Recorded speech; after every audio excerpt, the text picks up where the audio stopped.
Here's my Katrina story. And please pardon me. I'll be 32 next week. Katrina happened when I turned 11. I turned 11 on August 15th, and then I think 2 weeks later, Katrina happened. I wanted to do another video about people talking about their Hurricane Katrina stories. The other one touched me so much and moved me so much. I found other people talking about their stories of how they survived Hurricane Katrina.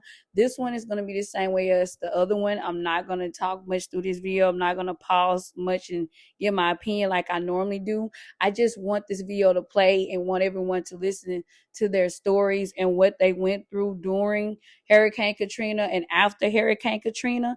This video is for entertainment purposes only and allegedly. And at the time, I was living in Gentilly, right off Franklin and Robert E. Lee Boulevard, a couple houses down from that car wash, from that corner that's there right now. Robert E. Lee Boulevard is also not Robert E. Lee Boulevard anymore. It's Allen Toussaint. Anyway, my family, we were gonna stay and go to the Superdome because when you grow up in New Orleans, like you used to hurricanes. You figure you're gonna miss school and maybe you're going out of town for a couple days, or you might not have no lights for a couple hours or maybe a day or two. Manageable stuff, right? And I think that we uh we we had that kind of mentality because it was maybe a year, a couple years prior. We had some hurricane, and me and my grandparents, my mom's parents, went all the way to Texas. So I'm thinking, it's about to be one of these situations. But something else in my spirit told me that this would be different because the coverage of this leading up to the day, we had a meteorologist named Bob Breck, and he went off script or whatever, and he said, "You guys," and Bob Breck, mind you, watch this. Bob Breck was like a white man, white hair. And he had been a meteorologist for a minute. Bob Breck said, "You guys need to get out of the city. If you stay, you will die." And that was maybe like a day or two. I might be messing that up. If you saw it and you see this, please correct me. So fast forward to the day of, wind is whipping before the rain even started. Wind is whipping. My family's in like a scramble. We trying to figure out what we're gonna do for real. My dad says we're gonna go to the Superdome, but then he gets a call. A friend of the family, Mr. Jimmy, his wife, may God rest her soul, his wife's mother lived in like Barbados 6 months out the year, but she had a house in Canton, Mississippi.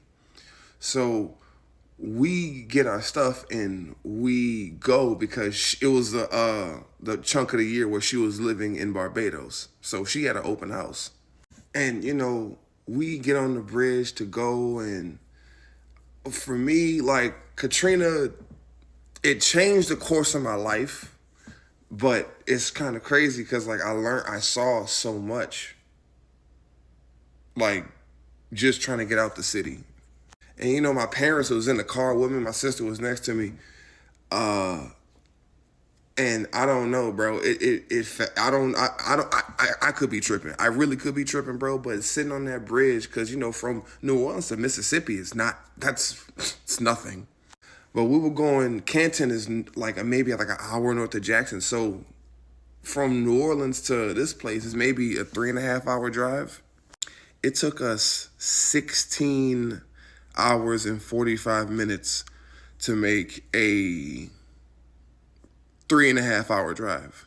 But let's rewind. We're on the bridge, the twin spans to get out the city, right over Lake Pontchartrain, and the wind is whipping. The rain, it was starting to drizzle a little bit, and I don't know, bro. Like, I just be thinking, maybe I'm tripping. There was this lady. She was standing on the side of the road. There's some cars, bro, was breaking down on the bridges. And there was this lady pulled off on the right shoulder. Her car had broke down, engine smoking, and standing right next to her car, it was her. It was a baby in a stroller, and like her kid. And and like kid had to be maybe like 5, 6 years old, and this lady was just like crying, like she was just crying, and we were slowly passing her, because there this lady was, you know, standing in front of people, watching her slowly as they pass her by, and she wasn't facing, uh, the direction to leave the city. She was facing back this way, going back to the city, and she was crying. For what reason I don't really know, but like it just looked like hopelessness. And given all the stuff that like what happened after, I think that was a sign of how hopeless the situation for everybody in that city was.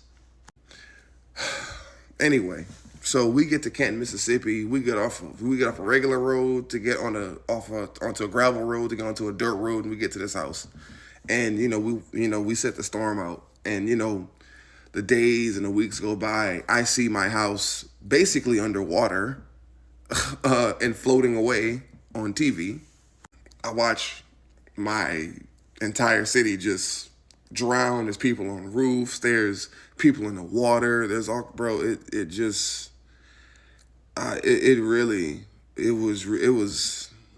I. It didn't dawn on me that my parents and stuff like that, they never been through nothing like that before. No one in my family had ever seen nothing like that. And as an 11-year-old kid who was just like a fresh 11-year-old, I'm looking to the adults for answers, and ain't nobody had none. A little bit of time had went by. I started going to 7th grade. My granddad, my dad, and I believe my uncle, they went back to the city. My grandfather took a camcorder with them to record things, for insurance purposes. It was basically when people were allowed back in to, assess damage and do whatever they had to do. They they came back, and then they showed us the footage. And I mean, man, me, my mom, and my sister, we evacuated with my dad's parents. My grandfather, again, may God rest his soul, he died 2 years ago. I had never heard him cry. Never seen him cry, but I could hear him crying through the recording. Cause they passed like where he grew up, the Magnolia Projects. He had, it was just destroyed. They got to his house, and it had, his house was still standing. It's still there to this day, but I mean, it had like 6, 7, 8 feet of water in it.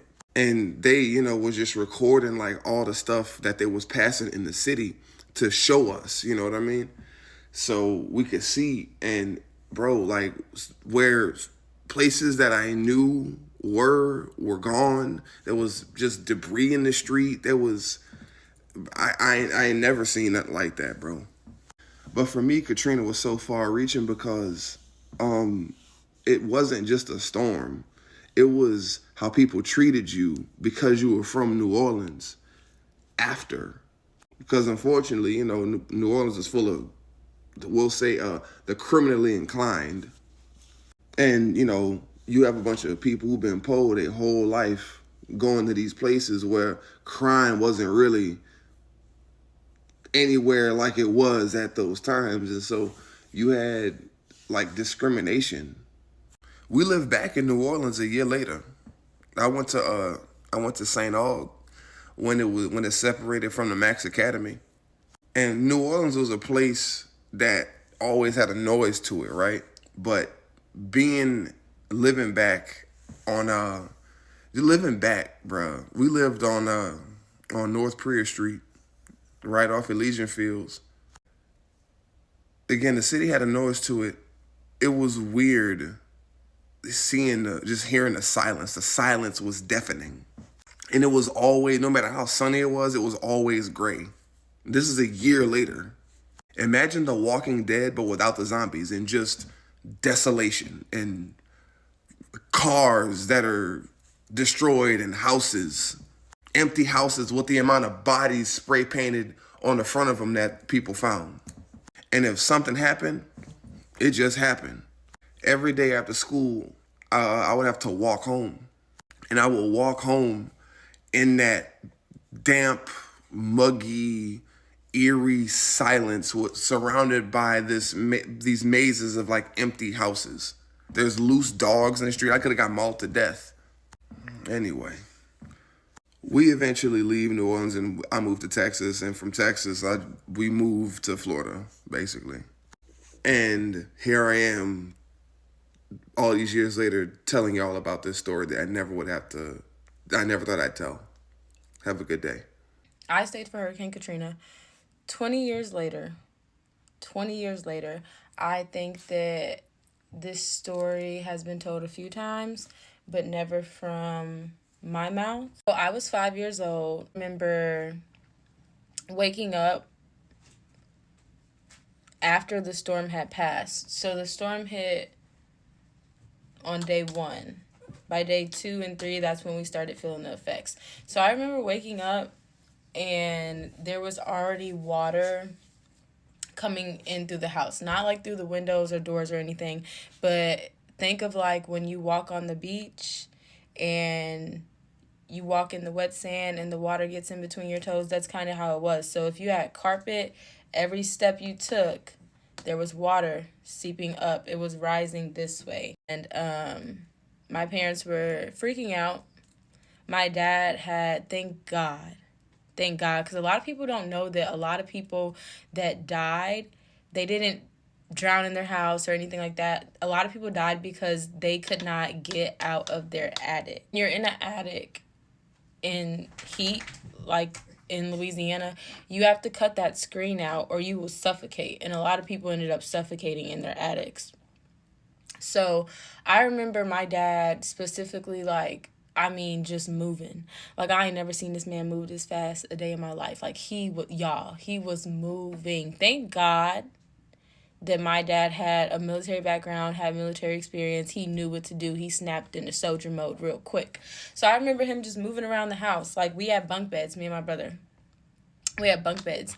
I remember him putting me and my brother on the top bunk of the bunk beds while he's grabbing stuff. He's grabbing food, he's grabbing water, he's grabbing anything he can before this water is up to our necks, because the water was rising really fast, okay? Like, it was rising really fast. You really didn't have much time to think, gather, anything like that. Like, you had to, once you realized what was happening, you had to act fast and get out. Once we were on the bunk beds, time frame wise, I want to say maybe 15 to 20 minutes, the water was already up to the bunk beds. So my dad and my mom was like, okay, we got to get up in the attic. Like, this water's coming in quick. We make it to the attic. Okay, we make it in the attic. It's hot as fuck in New Orleans in August, okay? It's hot as fuck. It's hot as shit. So we make it to the attic.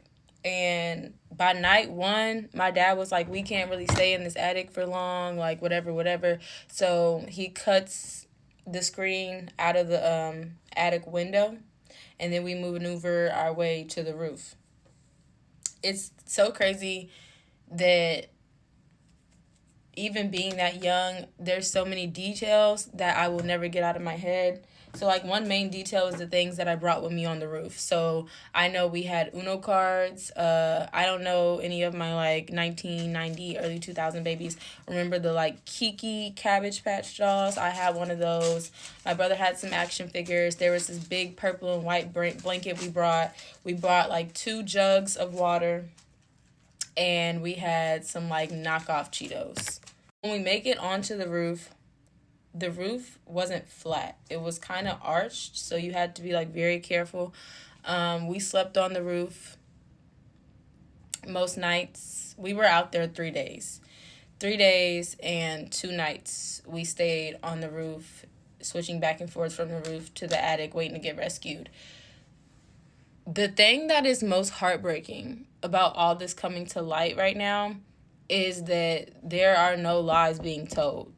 They were picking and choosing. It was racism still happening. It actually got way worse when them levees broke.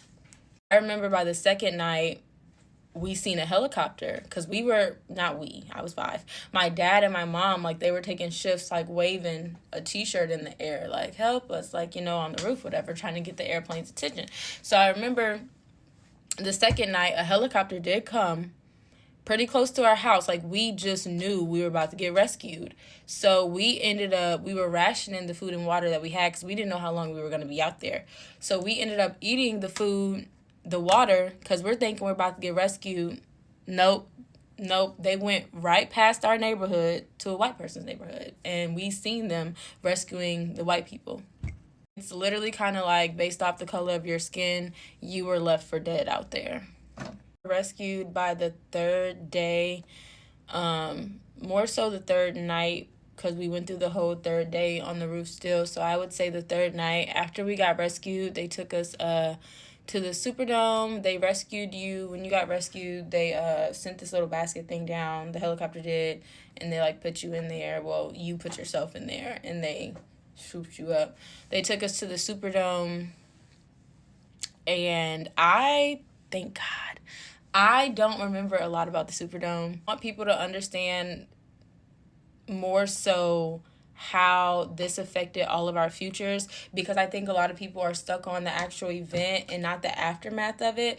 Like, I question every day where my life would be and how much different of a person I would be and how much different my life would be if this would have never happened, because we were all displaced from our families. Like, I have a huge family. You know, my mom is one of 13. So I quite literally only see them maybe once every 3 to 5 years if I'm lucky, because we're all so far now.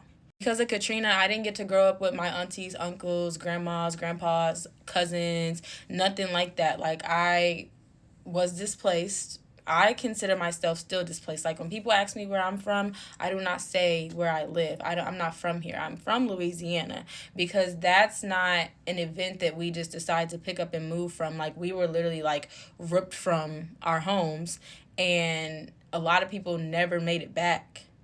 Never made it back. So it's like there's a whole generation of people that were born down there that had not only their livelihoods snatched from them, but their families, their culture, their culture, their culture, their culture. Imagine being born somewhere and you're just ripped out of that place. No warnings, no nothing. You're just ripped out of that place, and you have to do a 360 with your environment, how you were being raised, what you were used to, what you were used to seeing, hearing, eating, being around. Like, that's the aftermath of Katrina, because most of us are still displaced. It wasn't like, oh, we were displaced in a little shelter for a little bit and we got to go back. No, that's not how that worked. I just feel like there's a whole nother person in myself that I never had the chance to get to know and be a part of her, because that whole side of me was ripped away, was taken away. That was my culture. That was my roots. I don't have any real roots where I'm living at right now. So I guess I've always felt like an outsider. No matter how old I get, no matter how long I live here, I will always feel like an outsider, because that was not supposed to happen. And I always question where my life would be, how different I might be, how different life might look for me if that would have never happened. Can you imagine being in your 60s in an attic for days, not knowing if you're going to live or die, but you know the last person you talked to was your 22-year-old granddaughter, and you have this how much faith you have in her that, no, she's sending someone. And they said they heard the helicopters, and they said it was multiple helicopters. My name is Peppy. I'm a content creator from New Orleans. So the last people who I spoke to was my grandmother and my grandfather. Then I took a nap. When I took my nap, there was a sergeant who came in, and he basically was like, hey, you need to wake up, because at this time the storm came, it passed. And he's like, hey, you need to see this. We know you got family in New Orleans. When I walked in the room, it was a bunch of people in a horseshoe around the TV. Y'all, the water was so high, and I couldn't help but to think about my grandparents, and I had tears in my eyes. From there, I started packing up my stuff, because I knew we would be heading down to New Orleans. So we loaded up the convoy to head down to the Superdome because that's where we were supposed to go. In the midst of us heading to the Superdome, we were told, hey, you guys are going to pivot and go to Zephyr Stadium. Zephyr Stadium and the Saints training facility is one big sports complex. And that's where we went, which would eventually be the command center for like FEMA and some of the other military operations, right? We were some of the first people there. We had cots, we had a little water cooler and some MREs. We didn't have a lot. Again, we were some of the first people there. I think the next day, that is when the trucks started coming in. We started doing inventory on the trucks. There was a distribution site set up somewhere near Holly Grove, I believe. It was 20 years ago, y'all, but I was there at that distribution site. We were giving out food, ice, and water, but this was to people who were driving up in cars. So these people obviously didn't receive a lot of flooding. It might have been people from the Metairie area. This wasn't people who were like wading through 5 feet of water. No, these were people who maybe they didn't have power, they couldn't evacuate. The lines were so long that people were running out of gas while they were in line trying to get the aid. Now, the trucks that I talked about just sitting there, those were the trucks that were to go to the Superdome, not necessarily the convention center, because remember, the convention center was never a shelter. The convention center became a shelter in the middle of the chaos. People just showed up at the convention center. The convention center was never slated as an actual shelter. So I think that needs to be noted. Okay, so that's just giving you a play of there is a distribution site where people are driving up, people are walking up. I think it was like right outside of Holly Grove, which here's the distribution site. Here's where we're staying, Zephyr Stadium, and then if you go all the way down like Holly Grove, the Holy Mecca. That is where I believe we were, or a little bit before that, like somewhere in Metairie. I can't remember. But people were walking up and people were driving up. I do know that much. But the rest of the aid sat. It sat. It sat. I'm talking truckloads full of water, cases and cases and cases of water. So while that's going on, say if I'm doing a morning shift on that or a day shift on that. Now, remember, more and more people are coming in from all across the country. This thing is getting bigger and bigger. So we go from a little tiny group of people inside the training facility, like on the 50-yard line, inside the training facility, to hundreds of people, and each group has their own little section, and everybody is sleeping and living inside this area. So I knew that search and rescue missions were going on. So what I did was I was trying to contact my mom. I could some days I couldn't. But I could get in touch with my cousin who was living in San Diego at the time, my cousin Kiana. So I called her and I said, hey, I'm on duty. I'm going to give the search and rescue people your number, and I'm going to make little business cards. I got an idea, right? Because what was happening was the truck drivers at the truck drivers were positioned in the parking lot, but so were the choppers, the helicopters, right? That were going up and flying over and doing rescue missions. So I was like, if I don't assert myself and tell these people, hey, I got family that's out there, they might not make it. So what I did was I took a sheet of paper. I took a sheet of paper and I had an ink pen, and I wrote my cousin's name, her number. I wrote my name, my phone number, my address in Baton Rouge. I wrote my grandparents' address with their names. I put my mom's. I wrote everything like 10 times, and I tore it. I didn't have no scissors. I tore it.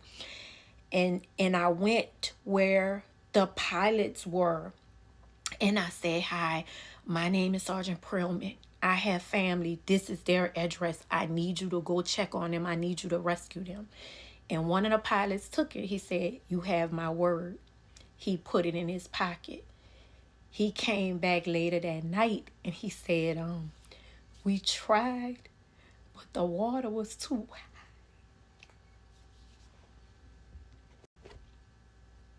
Okay. So he said, we tried, but the water was too high. And I said, okay, okay. But they went.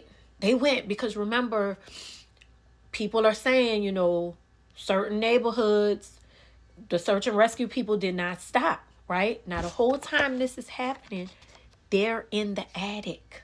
They're in the attic. And they are praying. And my grandmother said that my grandfather kept telling her, Pep knows we in here. She not gonna leave us in here. She's not going to leave us. She knows we're here. She's on duty. She's going to send help. For somebody to have that much faith in you, they heard the helicopters. And they say it was multiple helicopters because I had given an address to multiple people. And they say they kept hearing the helicopters. But only one of the pilots came back to me. But I don't blame them because it was so many people. It was very chaotic and it was so many people. And he did come back and he kept his word. He did come back. So at this time, they knew that people were searching for them, but they had to get out of the house. So they got out of the house and they floated in the hot tub. Now, the door sill had swelled up, so it's hard to open a door when the door sill swells up. But my grandmother said she prayed. She's like, in the name of Jesus, God, please, please just let this door open. And sure enough, the door opened. And the next thing was getting the hot tub through the door. And they got the hot tub through the door. This is all divine, right? This is all divine. Got the hot tub through the door and literally got in the hot tub and they floated. They floated and they landed at Word of Faith Church. And there was a helicopter flying overhead. They didn't even have to be in the water that long. That's how good God is. They floated and the guy dropped down and he grabbed my grandmother and he said, Miss, whatever you do, don't let go. And she said, I'm never letting go. And I have that. That is one of the inscriptions I have in my wedding band. So It's a blessing that a lot of people survive this and are able to tell their stories. And I love hearing their stories, not in a way of like love, like excited to hear it, but just being able to hear what they went through, the tragedy that they dealt with during this hurricane. It does something to me. It makes me very emotional. And to see them being able to tell their story with a smile on some of their faces and seeing how strong they are, it just does something to me. It's crazy that a lot of people didn't get the help that they deserved in the timely manner that they should have gotten it. I know people like, well, they can't save everybody at once, but like in the other video I stated, they were even saying in that video that they were going to help other people before they came and helped them. And then to hear a lot of stories of people saying they were seeing bodies floating in the water, children floating in the water that was deceased. Like I only could imagine how I would have reacted seeing something like that. To this day, I probably would not be myself because every time I would go to sleep, I would see those people and those babies floating through the water. I would probably need like counseling if I would have dealt with something like a lot of them went through. But a lot of them came out of that hurricane and it made a lot of them stronger. And like I said in the last video, I'm just grateful that a lot of people were able to survive. But like I said, so many wasn't blessed to survive the hurricane. So I'm still sending my prayers out to everyone, even to this day. This is a story about how I got stranded at a prison during a Category 5 hurricane and had to escape with my life. We are approaching the 20th anniversary of Hurricane Katrina, and this is a story that I really have not told in depth for a while. A lot of my family members know the story, but I really haven't discussed it in detail in a minute because it's been so long.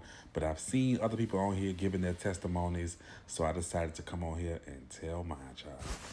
It's August 2005. I'm 20 years old. I'm still living at home with my parents.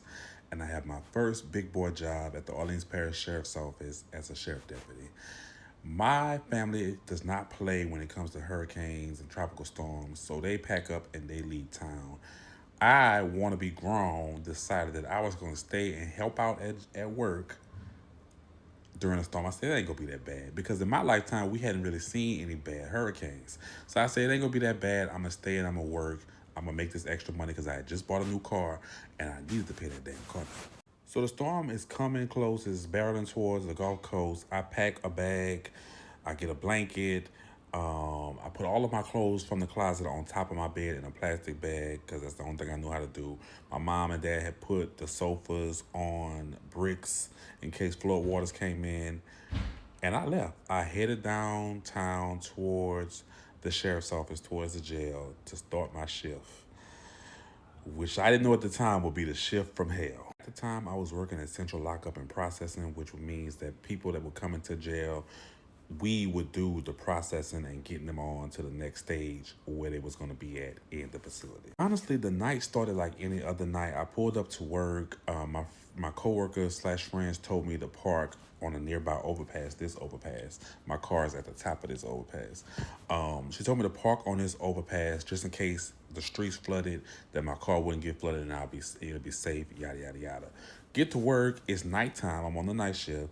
And all of us is there. Most of everybody that works at the sheriff's office was there.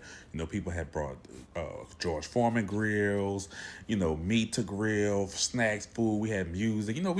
We was gonna camp out. We was gonna camp out and get this money and go home the next day. But it didn't work out like that. We didn't have that many people come in to get processed, so most of the time we was just sitting around talking and chatting. The storm is getting closer and closer, and then all of a sudden, boom, the lights go out. Now, you might say that don't mean nothing. It's a storm. The lights are of course gonna go out. No, we are in at the time a state of the art prison jail. We have generators. There's no reason that the lights should be going out. Well, they went out. So the storm is passing. So we go outside and, it's rainy, it's windy. Go back in, whatever. We can't do nothing about it. At a certain point, the storm went on and passed over us. We go back outside because one of my coworkers says, it's flooding outside. Now, if you grew up in this area, you know that it floods. So that's not nothing. We go outside and it's indeed flooding.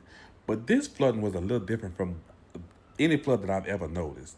This flood actually was up to people's car doors, like the bottom of the car doors of the cars that was outside. And I remember stopping and thinking like, dang, that's a lot of water. And it was just so calm outside because the storm had done passed. It was calm. It wasn't raining anymore. And I was like, damn, that's so weird that this water is so high. And it just was like raining and windy for just a little while. Go back inside. An hour or two later, now the water is coming into the building where we are. It's only a one-story building where processing was at, and the water is starting to come in. So we are looking around what the hell is going on? When the fish started coming in is when the captain said, we can't stay in here anymore. We have to go. The previous sheriff had a catfish and tilapia farm that was located right across the street from Central Processing and Booking. So while it was flooding, the fishes from the fish farm were getting out and swimming all around, including inside Central Processing and Booking. While we were attempting to move to higher ground, we get a call from next door where we have the dorms or the cells, whatever you want to call them. And they're saying that there had some unruly inmates on the first floor and they needed help moving them up to the second level of the dorm. Now the water is waist deep. It's past midnight. It has to have been like 2-3 o'clock in the morning. Past midnight. The water's up to my waist. We're going to this other portion of the jail to help get these inmates up to the second level. There's fish swimming around us. It's insane. We get to the dorm that they're having issues with, and the inmates are just unruly. They're going off, they're fussing, rightfully so, because nobody really knows what's going on. Nobody knows that this is about to be a life-changing event. But the water is inside the prison. It's inside the cells. They have to move them all to the second level. We get them all to the second level. I remember when we first got to that door, they were attempting to put a mattress on the door and light the mattress afire in order to try to break the door down. But we got in and we got out and we put them up to the second level. I remember thinking as I was walking off, leaving that dorm, this is gonna be a crazy night. I just remember saying that to myself. We get back to central processing and booking, and my captain is like, grab all your belongings that you could grab. We're gonna go across the street to this building. Let me show you. This building is another jail within the Orleans Parish jail system. This building was called CCC, Care, Custody, and Control. It housed a bunch of inmates on the upper floors, and the bottom floors was like administrative buildings, stuff like that. The sheriff had his office and stuff like that. But this building specifically had a veranda that ran around the bottom of the building. It was a foot, not a foot. It was a floor up, and it ran around the bottom of the building. I'll show you. So you can see the veranda there. It goes around the whole building from the front to the back. There's a veranda. We leave out of central lockup and we crossing the street, and the water is up to our chests. This water is rising rapidly. The sky is pitch black. It's dark outside. I'm holding my stuff, my belongings above my head, going across this water to get to this building. We get here, we get to the veranda. I lay out my blanket, my pillow. A couple of my coworkers were pregnant. One of my coworkers, she was 8 months pregnant. I had a coworker who had just had twins. Her and her husband were there because people really just didn't have nowhere to go, so they were just gonna come to work and make the money. The plan was for us to stay on this veranda for the night until help came the next day to come and get us. Help never came. We ended up sleeping outside on this veranda for 5 days. And boy, it was a rough 5 days. So I am a Hurricane Katrina victim or evacuee, whatever you want to call it. And I see everybody telling their story because the documentary came out. So I want to tell my story because it is a unique story. So, boom. I'll never forget. I was 12 years old, and we stayed in West Bank. We stayed on the West Bank in Algiers, and days leading up to the storm, I remember like they would come on the news and be like, "Oh, it's only a hurricane. It's only a Category 2. Just border up your house. It like you'll be fine. Stock up on food. Like go to the grocery store. Blah blah blah." Like they always say, because we used to hurricanes. Then the day before Katrina, which was August 28th, my mama was pregnant, and she was due to have a baby within like the next few hours or like the next day or something. And so we were going to stay in New Orleans. My whole family evacuated to different places, but for the most part, most of my family evacuated to Mississippi because that's like where our people from. And so everybody evacuated to Mississippi, but my mama was like, "Oh, we just gonna stay because I'm about to have a baby. We gonna go to the hospital. We gonna be fine," right? The day before the storm, I remember it like days before he was on the news saying like, "Oh, now it's a Category 3. Like, if you can evacuate, go ahead and do that. Like, if you get out, get out. But if you're not gonna leave, do this, do that. Make sure you have flashlights, candles. Like the power gonna go out. Like this, and that is gonna be crazy." The day before the storm, I remember that man was on that news screaming at the top of his lungs. He damn near was cursing on the news. He was like, "Get out. It is a Category 5 hurricane now. Get out. Do not stay in New Orleans. Do not try to ride this thing out. You will not make it. You're going to die. And if you don't die, you're going to be stranded for a very long time." He was screaming at everybody. And I remember going outside and looking at the sky, and the sky was like the clouds, the sky, the whole like earth was red. I don't know if anybody else remember that, but I will never forget that sky. The sky was like a bright orange red color, and I remember going outside and looking at the sky, and I called my sister and my mama. I was like, "Ma, like Brittany, like look at the sky, like that's crazy. It looked crazy outside. Like it looked scary. Like it looked like the sky was on fire, like this red." And then I remember, I don't know what, like, oh, actually, I do know what happened. So my mama called her doctor, who was gonna perform the delivery, and she was like, "Hey, like me and my daughters, we just packed up a little bag, literally like an overnight bag, because we was used to this." She was like, "We about to head to the hospital. Like, what do you think?" And my mama doctor told her straight up, she was like, "Stacy, look, take your girls and get out of this city, because it's gonna be bad. Y'all not gonna y'all not gonna want to be in this hospital. It's already crazy right now. Like, if I was you, I would not stay here and try to have that baby. Take your kids and leave."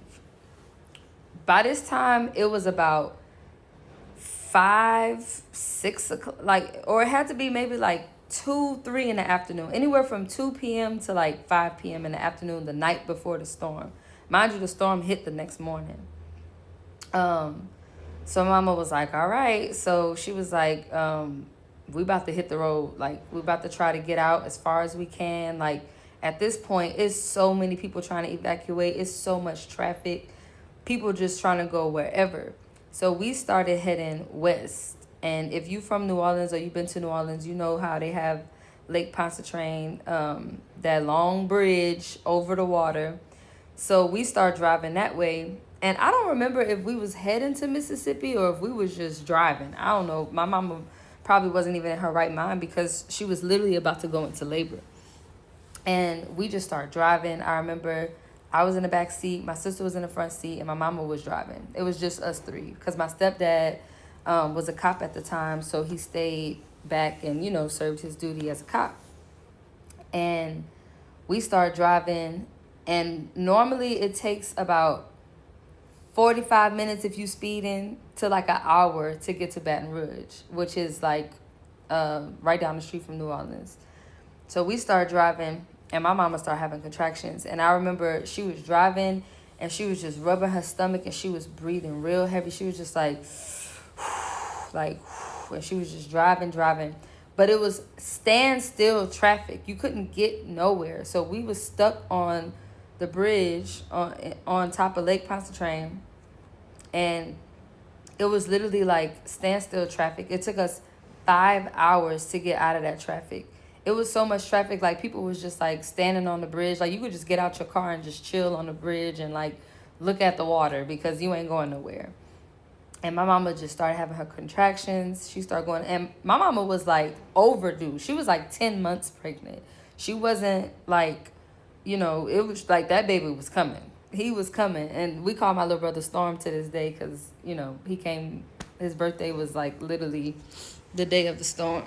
So we drive for like 5 hours, and I think we was trying to head to Mississippi to get to like my grandma and my aunties and my uncle and everybody.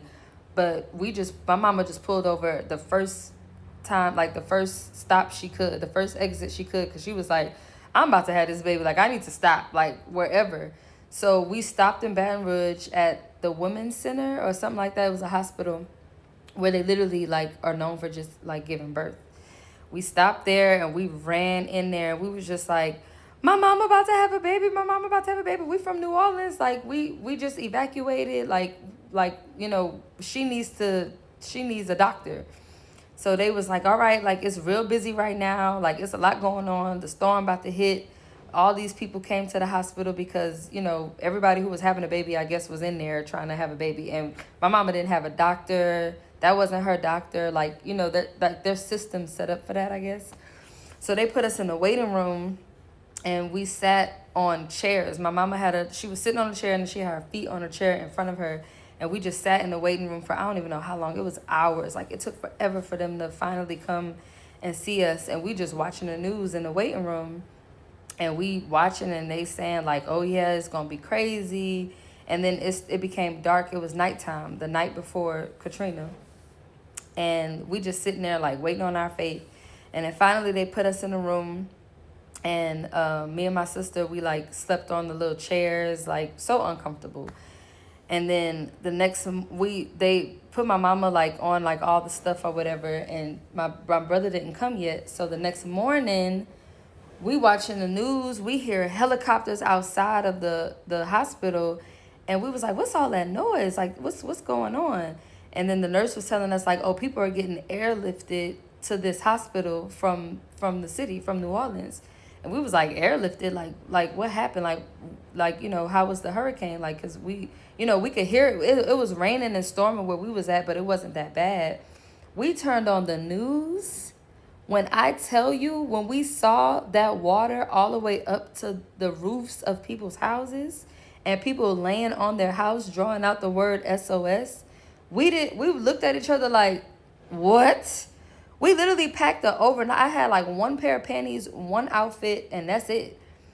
And we looking at each other like, what is going on? So then my mama finally goes into labor, and she ended up having my brother on the 30th. Now, the day after Hurricane Katrina hit, Hurricane Rita also hit.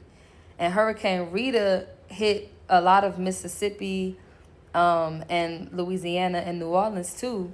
So that really took everything out. And we didn't know where everybody was at, because once Rita hit, everybody lost cell service. It was no way you could contact nobody in certain parts of Mississippi, which where my whole family was, and all of New Orleans.